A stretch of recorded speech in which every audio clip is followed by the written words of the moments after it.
Shalom and welcome to 2 Minutes of Torah. This year is entitled, What Bracha do I make on Chulent? So it's an interesting question. We eat it every week, and I think if you ask the average person what bracha, he'll say, I don't know, it's a good question. Because every week we eat it, of course, it's a staple food of our Shabbat lunch, covered by hamotzi. But what about if you have it during the week? Not simple at all, and it depends on each Chulent. It depends on the ingredients and the size of the food. First of all, you have barley. Let's assume a chulent that has barley, beans, potatoes, and meat. So the rule is kosher yesh bo chamesha, meaning once you have the 5 grains in there, that takes over the mixture. Once there's a 5 grains food there that's for taste, that takes over. The poskim mentioned the Aruch HaShulchan Reishid Bet Aleph, it's clear. So once you have barley through the chulent, then it's going to be mizonot. However, there is an important question here.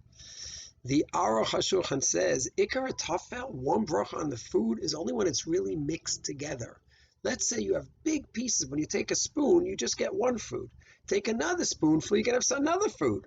Independent, it's not one mixture. So, for example, let's say you have a chulent with big pieces of meat, big pieces of potatoes. And one time you're going to go ahead on your spoon and fork, you're just going to have a potato. One time you're just going to have a big chunk of meat.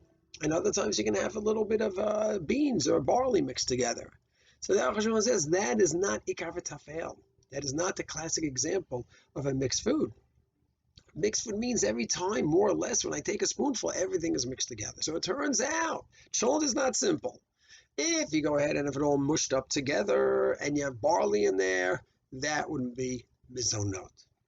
If you have big pieces of potatoes and meat that you're eating separately, so yes, it's all in one pot, but you're taking it, that's what's on your food a lot of that, that's on your spoon a lot of times, then that would require its own bracha. There are other versions of chulent without barley. We'll talk more about that. Shalom.